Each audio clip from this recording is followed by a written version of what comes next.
Hi friends, আমি আindrila আর আপনারা দেখছেন ওয়াইল্ড ইন্ডিয়া ট্রাভেলস। আজকে থেকে ওয়াইল্ড ইন্ডিয়া ট্রাভেলসে শুরু হচ্ছে একদম নতুন একটা ভ্রমণ সিরিজ। প্রজাপতি দেখার আশায় অরুণাচলের জিরো বাটারফ্লাই মিটে পৌঁছে গেছিল team wild India travels.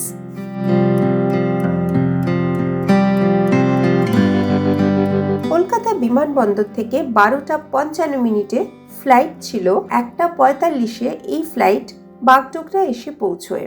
Bagdogra থেকে আবার 2:30 ফ্লাইট গৌহাটি গিয়ে পৌঁছয় 3:45। যদি কলকাতা থেকে ডিরেক্ট গুয়াহাটির ফ্লাইটে যান তাহলে সকালবেলা ফ্লাইট থাকে।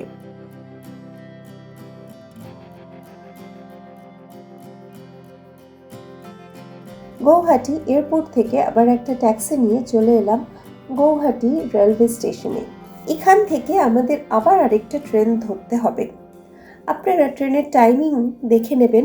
যদি মনে করেন কলকাতা থেকে কিন্তু অতি সহজেই গৌহাটি অবধি আপনি ট্রেনও পেয়ে যাবেন। অনেক ট্রেন রয়েছে, এর মধ্যে সব থেকে ভালো হলো সরাইঘাট এক্সপ্রেস।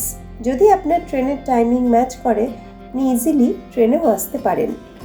এই হলো গুয়াহাটি স্টেশন। ভীষণ সুন্দর আর পরিষ্কার পরিচ্ছন্ন একটি স্টেশন এবং এখান থেকে আসাম অরুণাচলের অনেক জায়গায় বাসও চলে। আমরা এখানে এসে পৌঁছলাম সন্ধ্যে 6টা নাগাদ। এরপরে আমাদের এখান থেকে ট্রেন হচ্ছে রাত 11:10-এ। ডনি পোলো এক্সপ্রেসে আমরা যাব নাহারলাগুন স্টেশন পর্যন্ত। এখান দিয়ে ঢোকার জায়গা, ভেতরে এপাশে রিটায়ারিং রুমও রয়েছে, ওয়েটিং রুম ইত্যাদি সব কিছুই রয়েছে। একদম এই কোনায় একটি প্রাইভেট রিটায়ারিং রুম রয়েছে। গুয়াহাটিতে যদি কেউ গভর্নমেন্টের রিটায়ারিং রুমগুলো নর্মালি বুক করতে চায় তাহলে কিন্তু অনেক আগে থেকেই অনলাইনে বুকিং করতে হবে। যেহেতু গুয়াহাটি ভীষণ ব্যস্ত একটা স্টেশন, তো এখানে রিটায়ারিং রুম পাওয়াটা অনেক সময় একটু কষ্টসাধ্য হতে পারে। তাই আপনার হাতে সময় থাকলে আগে থেকেই এই বুকিংয়ের কাজগুলো সেরে রাখবেন। যদি বাই চান্স আপনি গভর্নমেন্টের রিটায়ারিং রুম না পান তাহলে প্রাইভেটেও বুক করতে পারেন। সেক্ষেত্রে আপনার 1500 টাকা প্লাস জিএসটি এরকম অ্যামাউন্টের খরচ হতে পারে। সেদিন রাত্রিবেলা খেয়ে দিয়ে ট্রেনে উঠুন এবং উঠেই ঘুমিয়ে পড়ুন। এটা পরদিন সকালের একটি দৃশ্য। আর 2 স্টেশন পরেই আসছে আমাদের গন্তব্য নাহারলাগুন স্টেশন। হারমতি জাংশন বলে একটা জায়গায় ট্রেন বেশ কিছুক্ষণের জন্য দাঁড়িয়েছে। ট্রেন রাতে যেমন স্পিডে টেনেছে, মনে হয় একটু অ্যাডভান্স আমরা পৌঁছে যাব। কাল রাতে মনে হয় এখানে বেশ ভালোই বৃষ্টি হয়েছে, চারিদিকে জল জমে আছে স্টেশনে।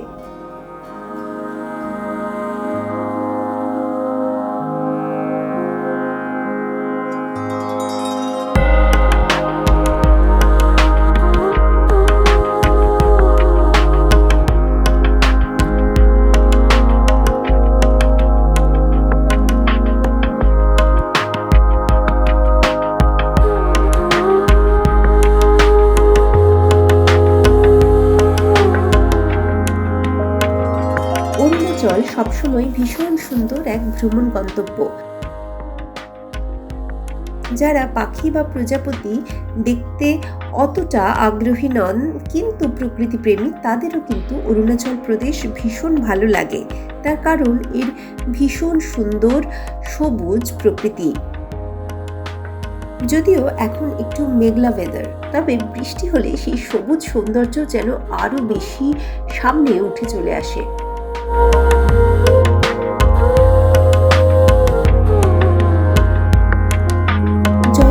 চোখ যায় শুধু বিস্তীর্ণ সবুজের প্রান্তর। যারা প্রকৃতি প্রেমিক এবং যারা আমার পুরনো অরুণাচলের নামদাফা ভ্রমণের ভিডিও দেখেননি তাদেরকে আমি অনুরোধ করব যে আপনারা প্লিজ নামদাফা ভ্রমণের ভিডিওটি দেখুন, কারণ সেখানে পাখি প্রকৃতিকে এক আলাদা মাত্রায় আমরা দেখতে পেয়েছিলাম।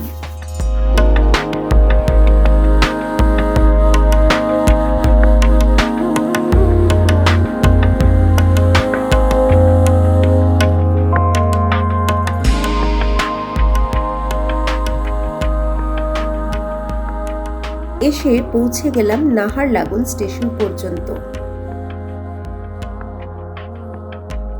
পরিষ্কার পরিচ্ছন্ন ছোট্টখাট্ট স্টেশন এই নাহারলাগুন। এটি অরুণাচল প্রদেশের মধ্যেই পড়ে।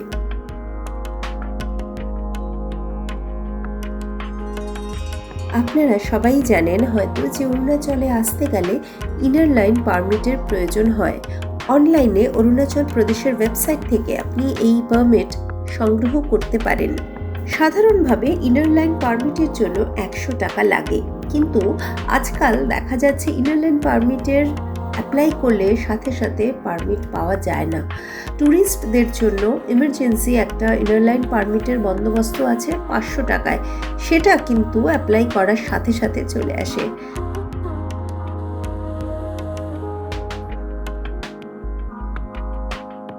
স্টেশন থেকে বেরিয়ে একটি আগে থেকে ঠিক করে রাখা গাড়িতে উঠে বসলাম। এখান থেকে যাওয়া হবে হাপুলি পর্যন্ত। মোটামুটি 3 ঘন্টার কাছাকাছি লাগবে 93.3 কিলোমিটার পথ পাড়ি দিতে। রাস্তাঘাট ভীষণই সুন্দর, সে তো আর বলার অপেক্ষাই রাখে না। দূরে দূরে দেখা যায় নীলচে সবুজ পাহাড়, আর তার মাঝে মাঝে আটকে থাকা সাদা সাদা পেঁজা তুলোর মতো মেঘ।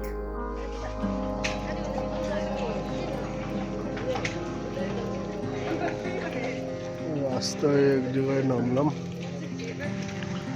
অনেকে একটুখানি খাওয়া দাওয়া করবে বলে নেমেছে। দারুণ জায়গাটা।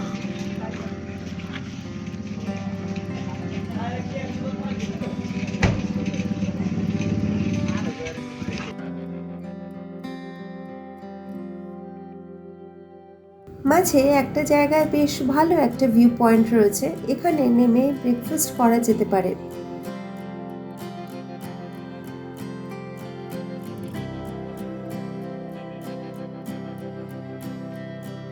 হাপলি থেকে হোমস্টের গাড়িতে করে আমরা যাব হোমস্টে পর্যন্ত, যেটা জিরো ভ্যালিতে।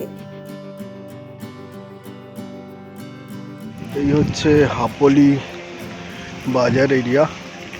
এখানে এসে আমরা নামলাম। এই অবধি গাড়িগুলো আসে, নাহারলাগুন থেকে আমরা যে গাড়িতে এসছি সেই গাড়িগুলো সব এখানে এসে লাস্ট দাঁড়ায়। এখানে নেমে আমরা আবার পুণ্যজির গাড়িতে করে আমাদের যেখানে স্টে আছে সেখানে অবধি যাব। এই হচ্ছে পুণ্যজির হোমস্টে। এখানেই উনি থাকেন, পুণ্যজি, পুণ্য চাঁদা। ভীষণ সুন্দর একটা ঘর করেছেন এখানে। এইদিকে এই রুডো রয়েছে, এর মধ্যেই একটা রুমে আমরা রয়েছি।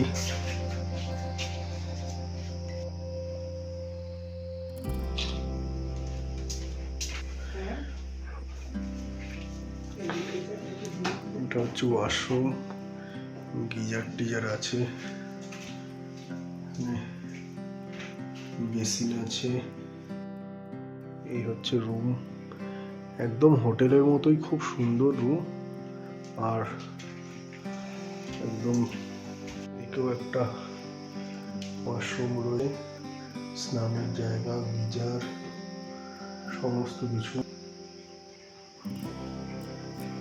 ভীষণ সুন্দর করে বানানো।